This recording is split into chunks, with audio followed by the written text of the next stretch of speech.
하지 마!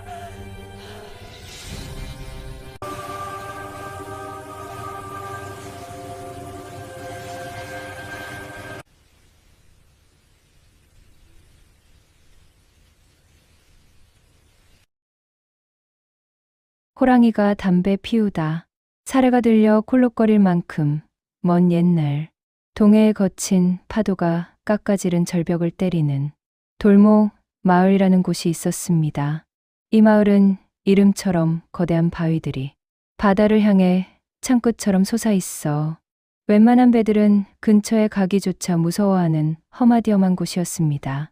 바닷바람은 사시사철 매서운 칼날이 되어 살갗을 베어냈고 마을 사람들의 얼굴은 들이치는 소금기에 절어 거북이 등껍질처럼 딱딱하게 굳어 있었습니다.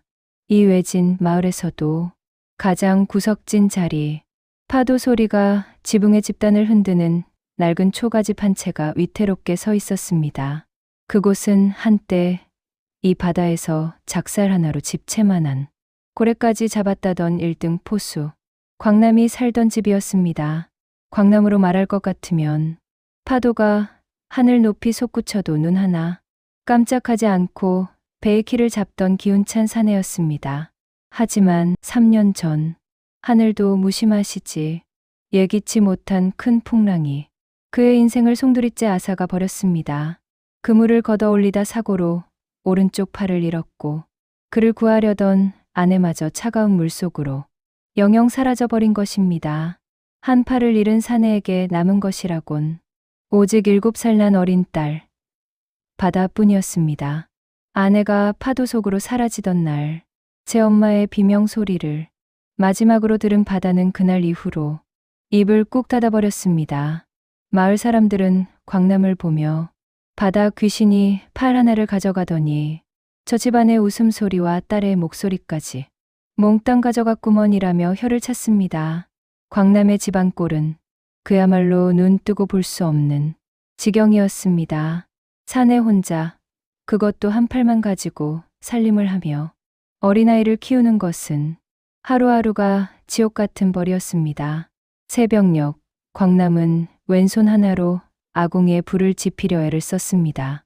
하지만 눅눅한 장작은 매캐한 연기만 내뿜을 뿐 좀처럼 따뜻한 불길을 내어주지 않았습니다. 연기가 눈에 들어가 눈물 콧물을 다 쏟으며 광남은 혼잣말을 내뱉었습니다. 에이, 참으로 모진 팔자로다. 불 하나 내 마음대로 붙이지 못하니 여보, 당신이 있었으면 벌써 가마솥이 펄펄 끓고 방 안이 훈훈했을 텐데. 광남은 연기 때문에 따가운 눈을 비비며 탄식했습니다. 겨우 불을 붙여 밥을 짓지만 불 조절이 서툰 탓에 밥은 늘 서리거나 새카맣게 타버리기 일쑤였습니다. 솥뚜껑을 열면 구수한 밥 냄새 대신 코를 찌르는 탄내가 온 방 안에 가득 찼습니다. 광남은 그 검게 타버린 누룽지를 긁어 그릇에 담았습니다. 바다야, 미안하다. 아빠가 또 밥을 태웠구나. 이거라도 먹어야 기운을 차릴 텐데. 바다는 대답 대신 조용히 고개를 끄덕였습니다. 아이는 꾀죄죄해진 얼굴로 새카만 누룽지를 입에 넣고 오물거렸습니다. 제 엄마가 살아있을 적엔 하얀 쌀밥에 기름진 생선 한 토막이 늘 올라왔건만 이제는 그게 꿈속에서나 볼 수 있는 일이 되어버렸습니다. 광남은 딸아이의 헝클어진 머리를 보고는 다시 깊은 한숨을 내쉬었습니다. 빗질 한번 제대로 해주지 못해 머리카락은 마른 집더미처럼 엉켜 있었고 그 사이사이에는 마른 바닷모래가 서걱거렸습니다. 광남은 투박한 왼손으로 빗을 잡고 바다의 머리를 빗겨주려 했습니다. 하지만 거친 손길에 엉킨 머리카락이 툭툭 끊어지고 말았습니다. 아, 아빠, 아파요. 입을 닫았던 바다가 아주 짧게 신음했습니다. 광남은 화들짝 놀라 손에 쥐었던 빗을 놓쳐버렸습니다. 아이고, 내가 정말 못난 놈이지. 미안하다. 바다야, 내 손이 소뚜껑만 해서 너를 아프게만 하는구나. 이 아비가 팔이라도 성했으면 너를 이렇게 고생시키지는 않았을 텐데. 광남은 제잘려 나간 오른쪽 어깨를 어루만지며 고개를 떨구었습니다. 방 안에는 파도 소리보다 더 시리고 슬픈 정적이 흘렀습니다.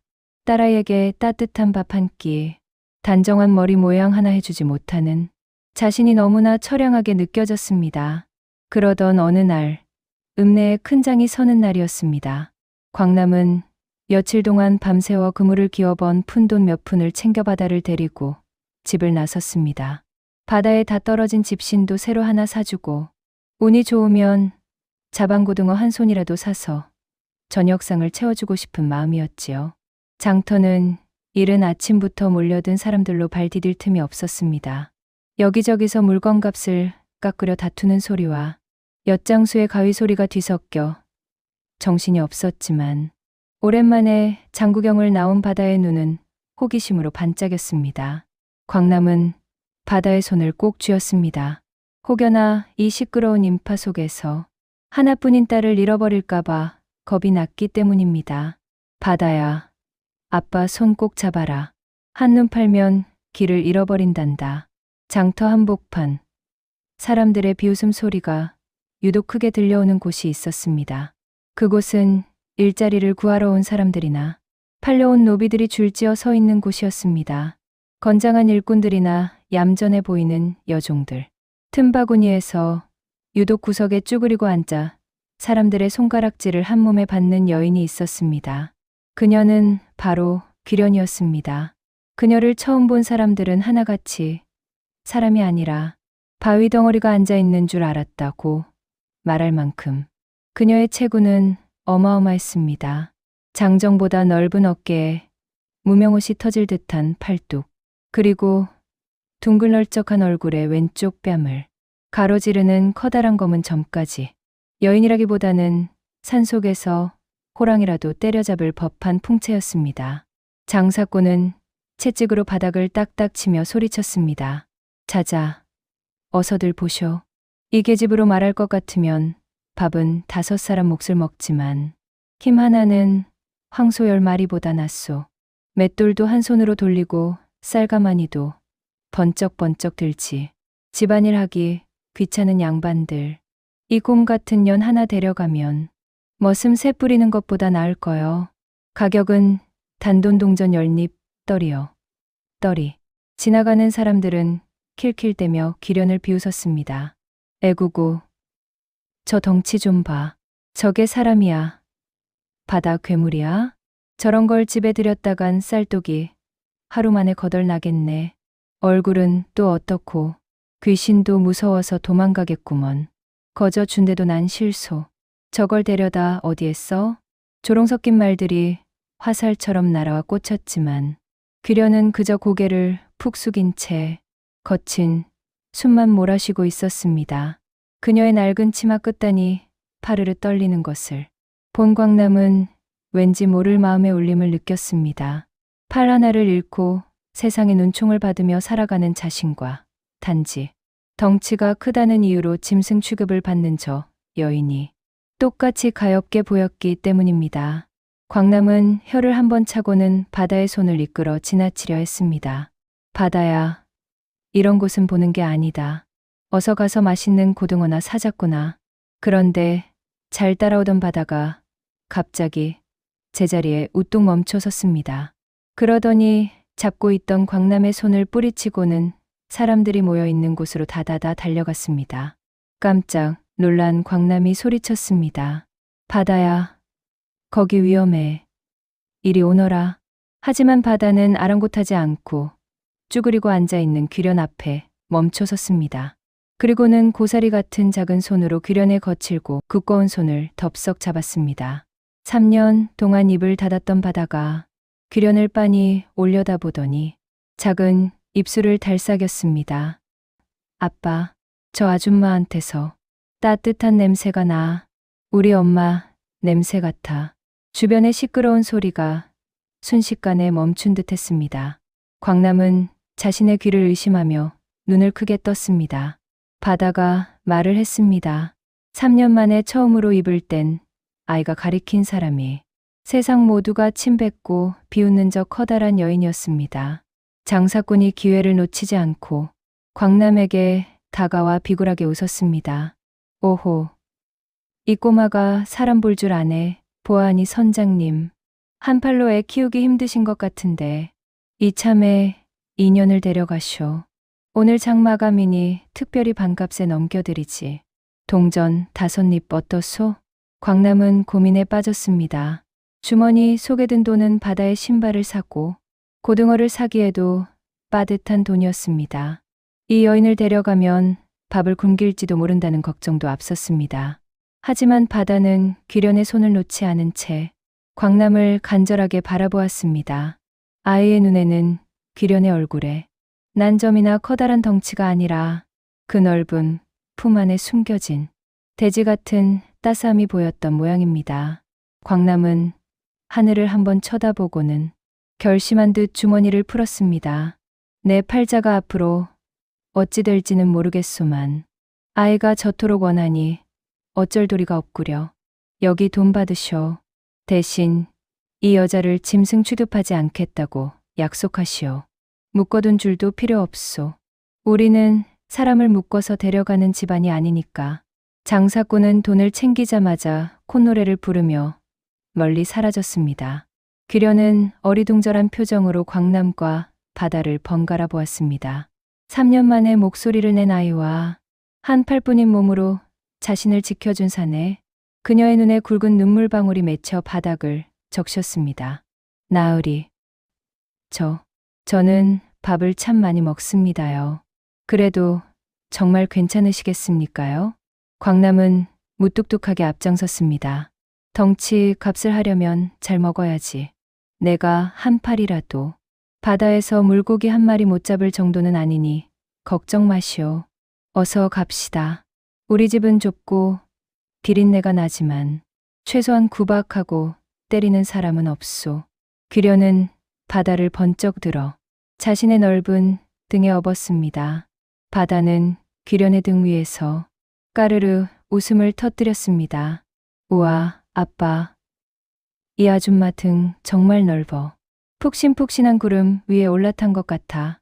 세 사람의 그림자가 저물어가는 장터 바닥에 길게 늘어졌습니다. 사람들은 여전히 뒤에서 수군거렸지만 광남의 가슴 한구석에는 3년 만에 처음으로 따뜻한 봄바람 같은 온기가 스며들고 있었습니다. 고등어 한 손 대신 사람을 한 명 사서 돌아가는 길. 이 기묘한 인연이 앞으로 어떤 기적을 불러올지 두 사람은 아직 짐작조차 하지 못했습니다. 거친 갯바람을 뚫고 세 사람은 마을로 향했습니다. 귀련의 등 뒤에서 잠이 든 바다의 평온한 얼굴 위로 노을빛이 내려앉았습니다. 광남은 한 팔로 바다의 작은 꽃신을 가슴에 품은 채 평소보다 가벼운 발걸음으로 집으로 향하는 오솔길을 걸었습니다. 장터를 뒤로하고 돌목 마을로 돌아가는 길은 멀고도 험했습니다. 노을이 바다 지평선을 발갛게 태우며 수평선 아래로 가라앉을 즈음 세 사람은 비린내와 소금기가 뒤섞인 갯가 입구에 발을 뒷댔습니다. 마을 사람들은 광남이 장터에서 웬 집채만 한 여인을 데리고 나타나자 하던 일을 멈추고 입을 떡 벌린 채 구경하기 바빴습니다. 저거 좀 보게. 광남이가 제정신이 아닌 모양이야. 저런 곰 같은 여편네를 어디에 쓰려고 데려왔대? 애구구. 저 덩치 좀 봐. 저 여자가 한번 발을 구르면 광남인의 오두막은 폭삭 내려앉고 말 거야. 쌀독은 또 얼마나 축내겠어? 심술궂은 안악들과 혀를 차는 노인들의 목소리가 파도를 타고 들려왔지만 귀련은 고개를 숙이는 대신 제 등에 엎인 바다를 더욱 단단히 고쳐 업었습니다. 광남은 앞장서 걸으며 짐짓 헛기침을 크게 내뱉어 마을 사람들의 시선을 잘라냈습니다. 남의 집안일에 웬 참견들이 그리 많소. 제 집 살림이나 잘들 보살피시오. 광남의 집 대문을 들어서자마자 귀련은 잠시 걸음을 멈췄습니다. 마당에는 사가버린 그물이 뱀 허물처럼 널브러져 있었고 부엌 입구에는 씻지 않은 그릇들이 산더미처럼 쌓여 파리떼가 윙윙거리고 있었습니다. 사람의 손길이 오랫동안 닿지 않은 집은 집이라기보다 흉가에 가까웠지요. 광남은 멋쩍은 듯 머리를 긁적이며 방으로 들어가려 했습니다. 집이 좀 어수선하지요? 내 팔이 이 모양이라 집안 꼴이 말이 아니오. 대충 짐 부려놓고 쉬시오. 내일 생각합시다. 하지만 귀련은 바다를 내려놓자마자 무명 소매를 단단히 걷어붙였습니다. 그녀는 아무 말 없이 나당 구석에 우물가로 걸어가 커다란 물동이를 한 손으로 번쩍 들었습니다. 보통 장정돌이 달라붙어 끙끙대며 들어야 할 무게였지만 귀련의 손에서는 마치 찻잔처럼 가볍게 들려 올라왔습니다. 나으리, 솥부터 걸어야겠습니다요. 우리 애기씨 배가 등에 달라붙게 생겼습니다요. 집안 청소는 밥 먹고 천천히 해도 늦지 않습니다. 그날 저녁 광남의 집에서는 3년 만에 처음으로 사람 사는 냄새가 나기 시작했습니다. 귀련은 마당에 굴러다니던 찌그러지고 녹슨 가마솥을 가져와 거친 모래와 수세미로 벅벅 닦아냈습니다. 얼마나 힘이 좋은지 몇 번 문지르지 않아도 솥에서 거울 같은 광이 나기 시작했습니다. 귀련은 광남이 어제 잡아온 보잘것없는 잡어 몇 마리와 시들어가는 무 한 토막을 솜씨 있게 썰어 넣고 국을 끓이기 시작했습니다. 부엌 아궁이의 불길은 귀련의 손길에 따라 마치 살아 움직이는 듯했습니다. 매번 연기만 피우며 광남의 눈물을 쏙 빼놓던 서툰 솜씨와는 하늘과 땅 차이였습니다. 잠시 후 김이 모락모락 나는 하얀 밥비록 고리가 섞였지만 얼큰하고 시원한 생선국이 상 위에 차려졌습니다. 바다야, 국물이 뜨거우니 조심해서 먹으렴. 천천히 먹어야 체하지 않는단다. 귀련이 다정하게 숟가락을 건네자 다다는 눈을 반짝이며 국물을 한 입 크게 떠먹었습니다. 아이의 눈이 순식간에 휘둥그레졌습니다. 아빠, 국이 정말 달아요. 설탕을 넣은 것처럼 꿀맛이에요. 광남 역시 밥 한 술을 입에 넣고는 그 자리에서 멈칫했습니다. 쌀알 하나하나가 살아있는 듯 고슬고슬했고 탄내 하나 없이 구수한 향이 입안 가득 퍼졌습니다. 광남은 가슴이 꽉 막혀오는 듯한 기분에 밥을 삼키기가 힘들었습니다. 사내 혼자 한 팔로 감당해야 했던 그 지독한 가난과 외로움이 이 따뜻한 국밥 한 그릇에 눈 녹듯 사라지는 기분이었습니다. 귀련 씨, 손맛이 정말 대단하구려. 내 평생 이런 밥은 처음 먹어보오. 고맙소. 정말 고맙소. 귀련은 수줍게 웃으며 자신의 밥그릇을 채웠습니다. 그녀의 밥그릇은 광남의 것보다 3배는 컸지만 누구도 눈치를 주거나 비웃지 않았습니다. 오히려 광남은 그녀가 복스럽게 먹는 모습에 마음이 든든해졌습니다. 식사를 마친 후 귀련은 바다를 무릎에 앉혔습니다. 그리고는 품 안에서 낡았지만 깨끗한 나무빗을 꺼냈습니다. 광남이 그토록 고생하던 바다에 엉킨 머리카락이 귀련의 굵은 손가락 사이를 흐르자 신기하게도 디단결처럼 차분해졌습니다. 우리 애기씨 머리카락에 바다 요정이 숨어 있었네요. 제가 예쁘게 빗겨서 요정들이 춤추게 해줄게요. 귀련의 부드러운 노랫가락 같은 목소리에 바다는 기분 좋은 듯 꾸벅꾸벅 졸기 시작했습니다. 잠시 후 집더미 같던 바다의 머리는 정갈하게 따아내려져 귀여운 댕기 머리가 되었습니다. 광남은 그 모습을 보며 넋을 잃었습니다. 달빛 아래 앉아있는 귀련의 커다란 뒷모습이 이제는 괴물이 아니라 이 집안을 지켜주는 듬직한 수호신처럼 보였기 때문입니다. 하지만 평화로운 일상 속에는 먹구름이 끼어들기 마련이었습니다. 귀련이 온 지 보름째 되던 날 광남에게 큰 시련이 닥쳤습니다. 마을의 세도가이자 욕심 많기로 소문난 선주 장팔이 나타난 것입니다. 장팔은 예전부터 광남의 낡은 배와 그가 가진 작은 어장을 탐내고 있었습니다. 이봐, 광남이 자네 배 수리비로 빌려간 돈. 기한이 벌써 지났네. 오늘 당장 갚지 못하면 저 배는 내 창고로 옮기겠네. 법대로 하자는 것이니 서운해 말게. 장팔은 험악하게 생긴 부하들을 대동하고 마당으로 들이닥쳤습니다. 광남은 한 팔로 쇠작사를 거머쥐며 그들 앞을 막아섰습니다. 아직 기한이 며칠 남았잖소. 고작 사흘 지났다고 배를 뺏어가는 법이 어디 있단 말이오. 그 배가 없으면 우리 식구는 굶어 죽으란 소리요. 기한이고 뭐고 돈 없으면 배로 갚는 게 이 바닥 생리 아닌가. 억울하면 지금 당장 돈을 내놓든가. 장팔의 부하들이 광남을 거칠게 밀치려 할 때였습니다. 부엌에서 무거운 칼질 소리가 뚝 끊기더니 귀련이 천천히 걸어 나왔습니다. 그녀가 마당으로 내려서는 것만으로도 공기가 묵직하게 가라앉는 듯한 압박감이 느껴졌습니다. 무슨 소란입니까요, 서방님.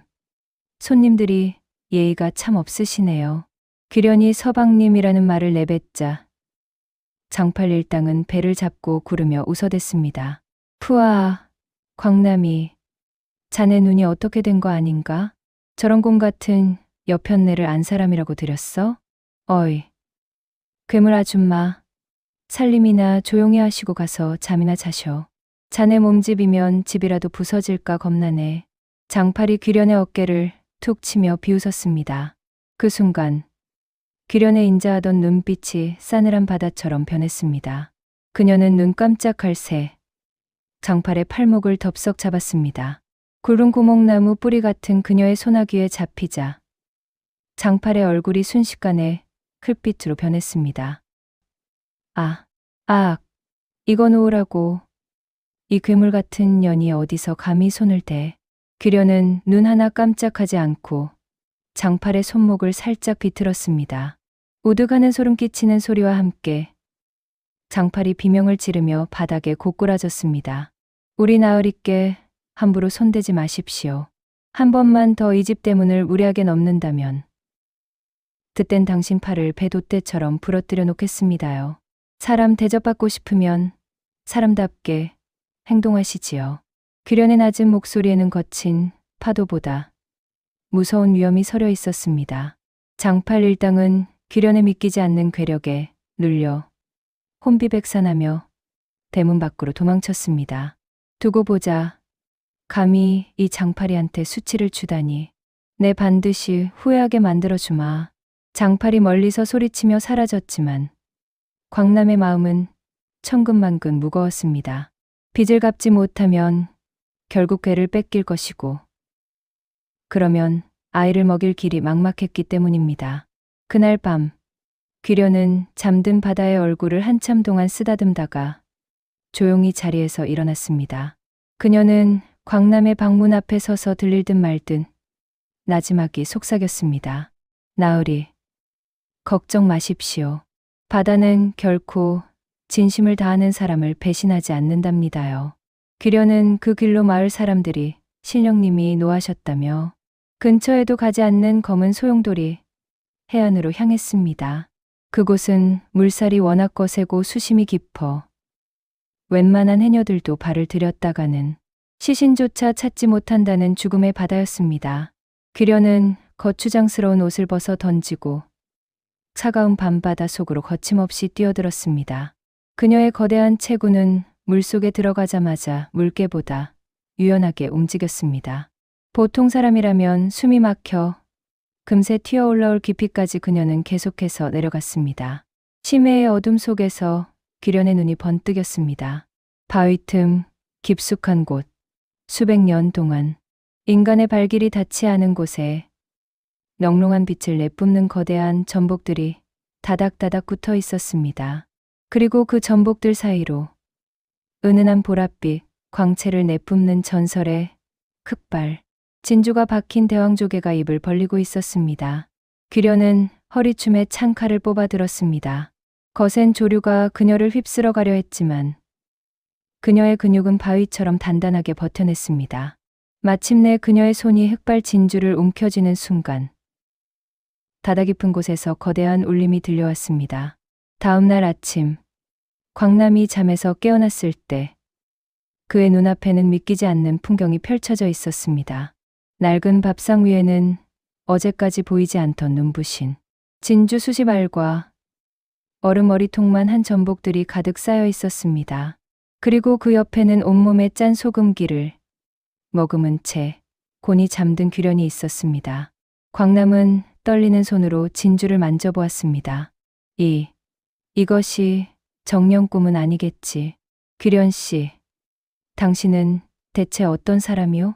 규련은 부스스 눈을 뜨며 피곤하지만 밝은 미소를 지어 보였습니다.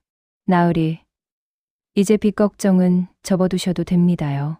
이제 우리 바다 예쁜 신발도 사주고 고소한 쌀밥도 배불리 먹여야지요. 우리 가족의 배는 누구에게도 주지 않을 것입니다요. 광남은 규련의 거칠고 두꺼운 손을 잡고 조용히 눈물을 흘렸습니다. 세상 사람들이 괴물이라 조롱하던 그 손이 사실은 자신의 무너진 인생을 다시 세워줄 하늘의 손길이었음을 그는 이제야 깨달았습니다.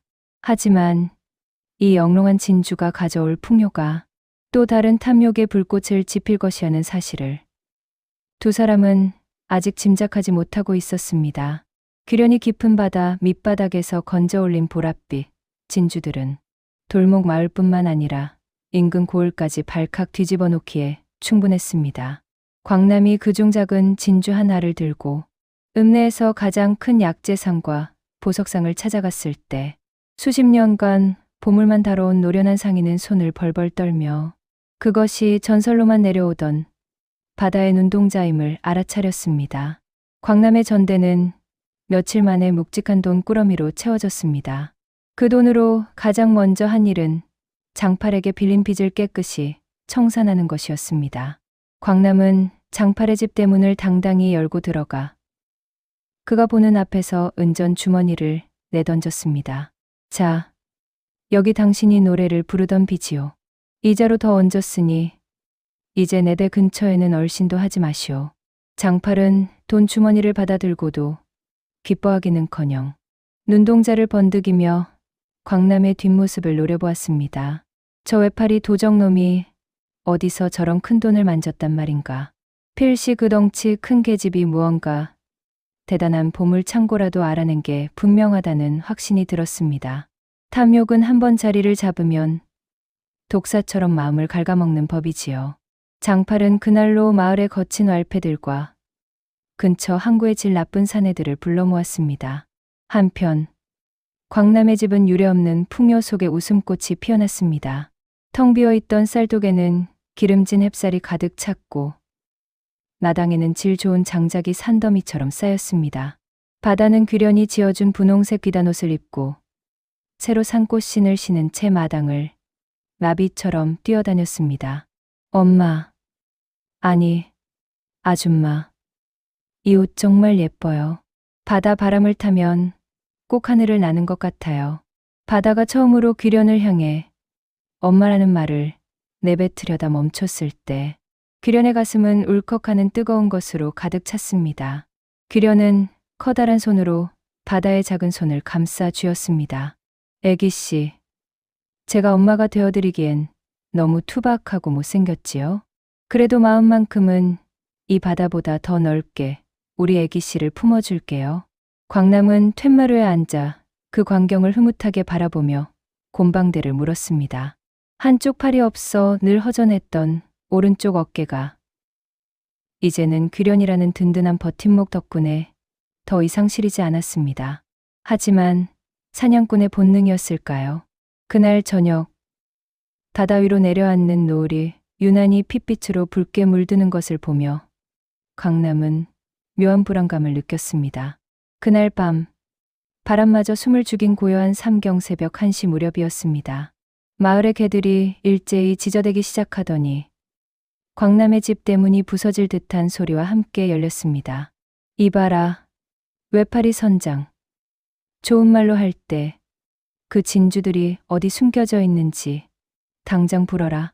장팔이 횃불을 든 사내 수십 명을 이끌고 나당으로 들이닥쳤습니다. 사내들은 저마다 몽둥이와 서슬, 퍼런 칼날을 치켜들고 있었습니다. 잠결에 놀란 광남이 옷을 대충 걸치고 나당으로 튀어나갔습니다. 장팔이, 이 무슨 행패냐? 빚은 이미 다 갚았거늘 한밤중에 남의 집 대문을 부수다니. 빚, 고작 그 푼돈으로 내 입을 막으려 했더냐.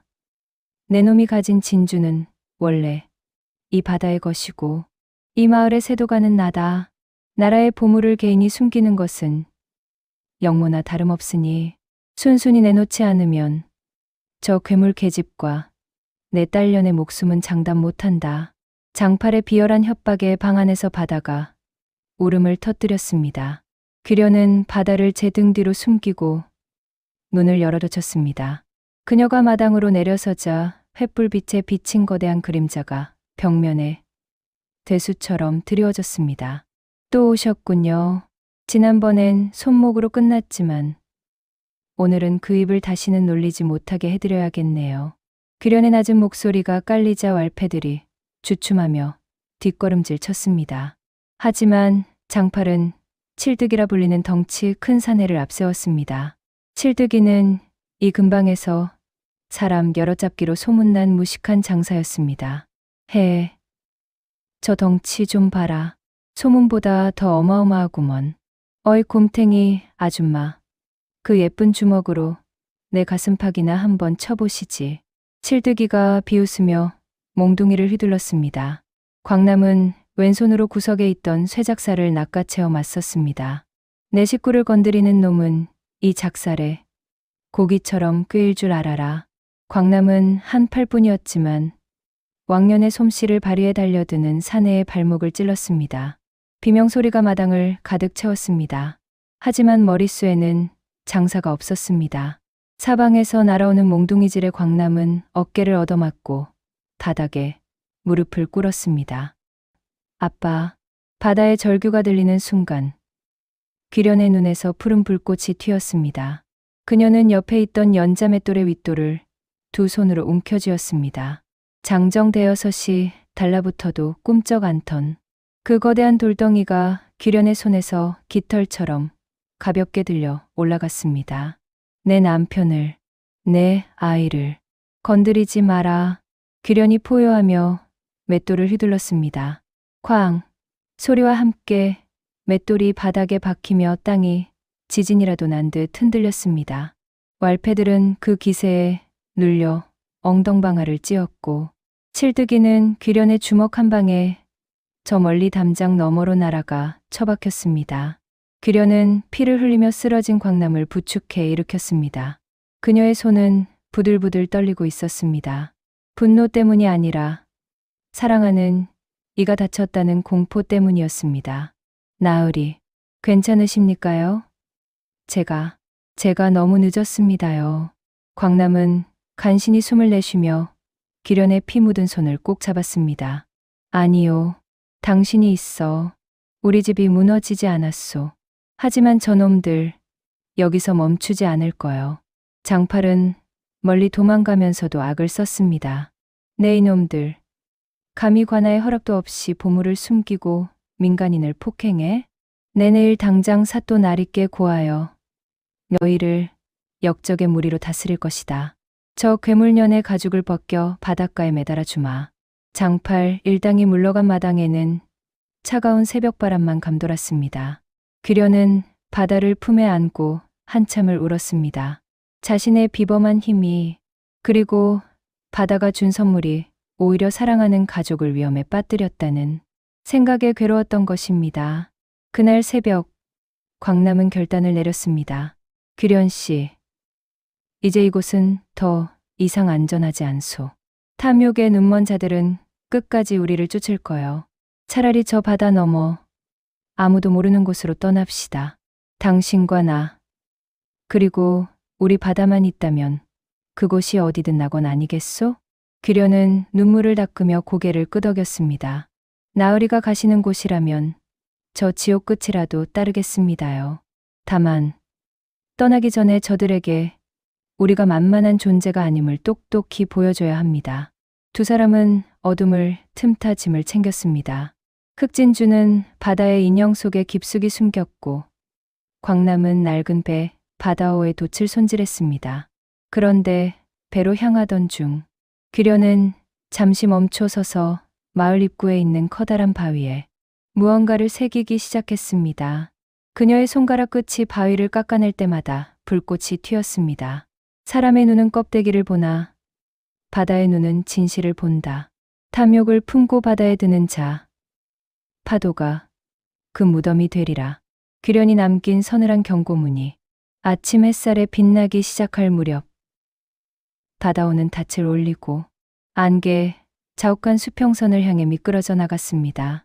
멀리서 관가의 군함들이 몰려오는 소리가 들렸지만 광남의 배는 이미 전설의 소용돌이 속으로 몸을 던진 뒤였습니다. 육지의 사람들은 그들을 괴물과 도적이라 불렀으나 훗날 바다의 사람들은 그들을 파도를 잠재운 연인들이라 기억하게 될 것입니다. 안개 자욱한 바다 위로 거친 나팔 소리가 울려 퍼졌습니다.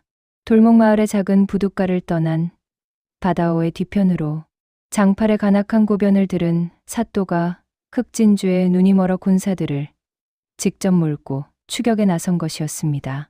저 배를 멈춰라. 나라의 보물을 훔쳐 달아나는 역적놈들이다. 저항하면 화살을 퍼부어도 좋다. 사또의 서슬 퍼런 명령이 바다를 울렸습니다. 광남은 한 팔로 배의 키를 필사적으로 움켜잡았습니다. 험한 파도를 타며 배의 균형을 잡는 일은 두 팔을 가진 장정에게도 고역이었으나 광남은 오직 가족을 살려야 한다는 일념 하나로 어깨 근육이 뒤틀리는 고통을 참아냈습니다.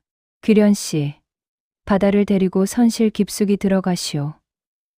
화살이 날아올 거요. 광남의 외침이 끝나기도 전에 바람을 가르는 날카로운 소리가 들려왔습니다. 수십 발의 화살이 비처럼 쏟아져 배의 갑판과 돛대에 박혔습니다. 귀련은 바다를 제 넓은 품 안에 꽉 껴안고 바닥에 몸을 엎드렸습니다. 화살 하나가 귀련의 어깨에 스쳤지만 그녀는 신음소리조차 내지 않았습니다. 오히려 바다가 놀랄까봐 두꺼운 손으로 아이의 귀를 꼭 막아주었습니다. 애기씨, 무서워하지 마셔요. 이 엄마가, 아니 아줌마가 꼭 지켜줄게요. 저 바다는 우리 편이랍니다요. 관선들은 덩치가 크고 노젓는 일꾼들이 많아 바다오를 빠르게 따라잡았습니다. 어느덧 갈고리가 던져질 만큼 거리가 좁혀졌습니다. 사또는 갑판 위에서 광남을 내려다보며 비열하게 웃었습니다. 이복의 광남이, 내 놈이 그 괴물년을 내주고 진주가 있는 곳을 불면 내 목숨줄은 살려주마. 한 팔로 배를 저어 어디까지 가겠느냐. 광남은 피를 토하듯 소리쳤습니다. 탐욕에 눈이 먼 짐승 같은 놈들. 내 팔 하나는 잃었어도 내 가족과 자존심은 절대 넘겨주지 않겠다. 오려거든 와봐라. 바다 귀신이 내 놈들을 먼저 마중 나갈 것이다. 그때 갑판에 엎드려 있던 귀련이 천천히 몸을 일으켰습니다. 그녀의 눈은 평소의 인자함을 잃고 심해의 어둠처럼 차갑게 가라앉아 있었습니다. 그녀는 배 구석에 쌓여 있던 묵직한 돌닥과 무거운 쇠사슬을 보았습니다. 나으리, 키를 꽉 잡으십시오. 제가 저들의 발길을 묶겠습니다요. 귀련은 엄청난 무게의 쇠사슬을 제 몸에 칭칭 감더니 거대한 닻을 번쩍 들어 올렸습니다. 그리고는 관선이 다가오는 순간을 기다렸다가 온 힘을 다해 닻을 내던졌습니다. 이거나 먹고 물러가라. 쾅 하는 굉음과 함께 귀련이 던진 닻이 추격하던 첫 번째 관선의 앞머리를 박살냈습니다. 배 밑바닥에 구멍이 뚫리며 바닷물이 솟구쳐 올랐고 배에 탔던 군사들이 비명을 지르며 바다로 떨어졌습니다. 예상치 못한 괴력의 사또의 얼굴이 흙빛으로 변했습니다. 하지만 뒤따르던 두 척의 배는 멈추지 않았습니다. 오히려 더 악착같이 바다오를 포위해왔습니다. 이제 앞길에는 마을 사람들이 입을 모아 말하던 죽음의 지대. 검은 소용돌이가 입을 벌리고 있었습니다. 거대한 물살이 팽이처럼 돌며 집채만 한 바위조차 가루로 만드는 곳이었습니다. 귀련씨, 소용돌이여. 이대로 가면 우리 모두 가루가 될 거요. 광남이 절망적인 목소리로 외쳤습니다. 앞에는 소용돌이, 뒤에는 칼날을 든 관군. 사면초가의 상황이었습니다. 그때 귀련이 갑판 앞머리로 성큼성큼 걸어 나갔습니다.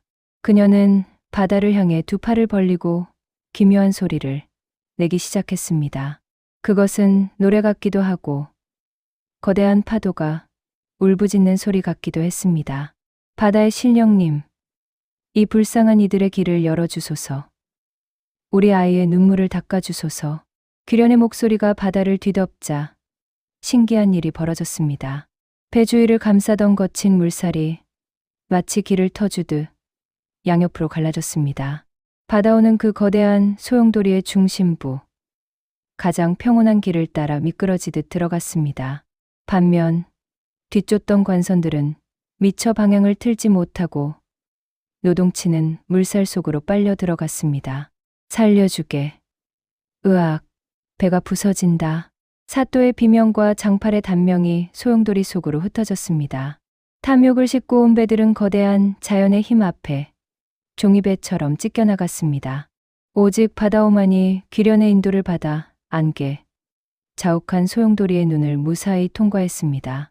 한참을 나아갔을까, 거칠던 물살이 잦아들고 안개가 걷히기 시작했습니다. 그들 앞에는 지도에도 없는 아름다운 섬 하나가 수줍게 모습을 드러냈습니다. 기암절벽이 섬을 요새처럼 감싸고 있고 그 안쪽으로는 금모래 사장과 푸른 숲이 펼쳐진 지상의 낙원이었습니다. 광남은 그제야 키를 놓고 갑판 위로 쓰러지듯 앉았습니다. 어깨 근육은 끊어질 듯 아팠고 온몸은 소금기와 땀으로 젖어 있었습니다. 귀련이 그런 광남의 손을 꽉 잡았습니다. 그녀의 손바닥 역시 쇠사슬에 쓸려 피투성이었지만 그녀는 밝게 웃었습니다. 나으리, 이제 다 왔습니다요. 이제는 누구도 우리를 방해하지 못할 것입니다요. 바다가 선실에서 뛰어나와 두 사람의 품에 안겼습니다. 아빠, 아줌마, 저기 봐요. 꽃들이 정말 많아요. 우리 이제 여기서 같이 사는 거죠? 광남은 한 팔로 바다를 안고 다른 한 손으로는 귀련의 투박한 손을 잡았습니다. 그래, 바다야. 이제는 도망치지 않아도 된다. 이곳이 우리의 진짜 집이다. 노을이 지는 무인도의 해변으로 바다오가 조용히 머리를 들이밀었습니다. 육지의 법도와 탐욕이 닿지 않는 곳, 오직 서로에 대한 진심과 사랑만이 유일한 법인 그들만의 항해가 마침내 첫 번째 닻을 내리고 있었습니다. 안개 너머에서 마법처럼 나타난 섬은 세상 그 어디에서도 본 적 없는 평화로운 빛을 머금고 있었습니다. 사람의 발길이 한 번도 닿지 않은 듯 숲은 원시의 초록빛을 띠고 있었고 바닷가는 수정처럼 맑아 밑바닥의 모래알까지 셀 수 있을 정도였습니다. 광남과 귀련, 그리고 어린 바다는 조심스럽게 그 낙원의 품으로 첫 발을 내디뎠습니다. 서방님, 이 섬이 우리를 받아주려나 봅니다요. 파도 소리가 마치 어서 오라고 손짓하는 것 같습니다.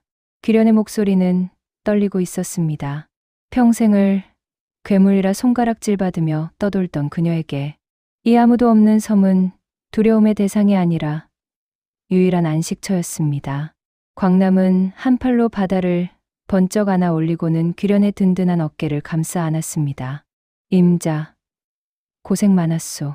이제는 누구 눈치 볼 것도 없고 억울하게 매질 당할 일도 없소. 여기서 우리 셋이서 보란듯이 살아봅시다. 섬에서의 초기 생활은 결코 쉽지 않았습니다. 하지만 귀련과 광남은 서로의 결핍을 완벽하게 메워주는 한 몸과 같았습니다. 광남이 한 팔로 나무를 베는 요령을 터득해 기둥을 세우면 귀련은 장정넷이서도 들지 못할 무거운 석가래를 번쩍 들어 올려 지붕을 얹었습니다. 귀련이 바다 깊은 곳에서 싱싱한 전복과 소라를 따오면 광남은 해변에 널린 나무 뿌리와 풀을 엮어 튼튼한 가구와 그릇을 만들었습니다. 시간은 파도처럼 부드럽게 흘러갔습니다. 꼬마였던 바다는 어느덧 어여쁜 처녀로 자라났습니다. 아이의 눈망울은 광남의 정직함을 닮았고 늠름한 기계는 귀련의 넉넉함을 쏙 뺐다 박았습니다. 말을 잃었던 바다는 이제 섬에 사는 온갖 새들의 지저귀물 흉내낼 정도로 밝은 목소리를 가지게 되었습니다. 엄마, 저기 바위 틈에 대왕조개가 입을 벌리고 있어요. 제가 가서 진주를 가져올까요? 바다는 이제 귀련을 엄마라고 부르는데 주저함이 없었습니다. 귀련은 그 소리를 들을 때마다 세상을 다 가진 듯한 미소를 지었습니다. 바다야, 진주는 조개가 아픔을 견뎌내고 만든 눈물이란다. 우리에게 꼭 필요한 만큼만 빌려오도록 하자꾸나. 욕심은 바다를 화나게 한단다. 귀련의 가르침 아래 바다는 자연을 사랑하고 이웃 비록 동물이 전부였지만을 배려하는 마음을 배웠습니다. 광남 역시 한 팔로 배를 젓는데 돌을 터서 섬 주위의 물길을 누구보다 잘 아는 노련한 선장이 되었습니다. 그러던 어느 해가을이었습니다. 섬 너머 수평선에 짙은 먹구름이 끼더니 이틀 밤낮으로 무시무시한 폭풍우가 몰아쳤습니다. 섬의 절벽이 파도에 깎여나갈 듯한 기세였습니다. 폭풍이 지나간 다음 날 아침, 해변을 살피던 광남과 귀련은 파도에 밀려온 낡은 널빤지, 조각들과 쓰러진 사내 하나를 발견했습니다. 사내의 몰골은 처참했습니다. 육지에서 고기를 잡다 풍랑을 만나 조난당한 어부였습니다. 귀련은 망설임 없이 사내를 둘러엎고 집으로 데려왔습니다. 광남은 정성껏 약초를 다려 사내를 보살폈습니다. 며칠 뒤 정신을 차린 사내는 눈앞에 있는 거구의 귀련을 보고 처음에는 비명을 지르며 겁에 질렸습니다. 으악, 바다 괴물이다. 나를 잡아먹으려는구나. 하지만 귀련은 그저 따뜻한 숭늉을 한 사발 내밀며 나직이 말했습니다. 괴물이 아니라 사람입니다요. 배가 많이 고프실 텐데 이것부터 드시고 기운 차리셔요. 사내는 귀련의 따뜻한 눈빛과 정성스러운 손길에 금세 마음을 열었습니다. 그는 육지 사람들의 소식을 전해주었습니다. 탐욕스러웠던 사또와 장팔은 그날의 소용돌이 이후로 행방이 묘연해졌으며 관가는 새로운 사또가 부임하여 예전보다는 살기 좋아졌다는 이야기였습니다. 하지만 여전히 가난한 어부들은 흉년과 높은 세금에 허덕이고 있다는 가슴 아픈 사연도 들려주었습니다. 사내가 떠날 때가 되자 광남과 귀련은 큰 결심을 했습니다. 그동안 모아두었던 진주 몇 알과 말린 전복, 그리고 귀한 약초들을 자루에 가득 담아 사내의 배에 실어주었습니다. 이것을 가지고 돌아가서 정말 배고프고 힘든 사람들을 위해 써주시오. 그리고 우리가 여기 산다는 말은 가슴 속에만 묻어두고 그저 바다 신령님이 주신 선물이라 말해주시오. 사내는 눈물을 흘리며 절을 하고 떠났습니다. 그날 이후로 돌목마을에는 묘한 소문이 돌기 시작했습니다. 지독하게 운이 없는 날이나 굶어 죽기 직전인 어부의 집 앞에는 누군가 몰래 두고 간 커다란 전복과 반짝이는 진주가 놓여 있다는 이야기였습니다. 사람들은 그것이 억울하게 쫓겨났던 외파리 선장과 거구의 여인이 신선이 되어 마을을 돌보는 것이라 믿게 되었습니다. 세월은 다시 흘러 광남과 귀련도 나이가 들었습니다. 광남의 머리에는 하얀 서리가 내려앉았고 귀련의 그 기운차던 팔다리도 조금씩 쇠약해졌습니다. 하지만 두 사람의 사랑만큼은 세월이 갈수록 더욱 단단해졌습니다. 어느 화창한 봄날 저녁, 노을이 온 세상을 황금빛으로 물들일 때 광남은 귀련의 무릎을 베고 누웠습니다. 임자, 참으로 긴 여행이었소.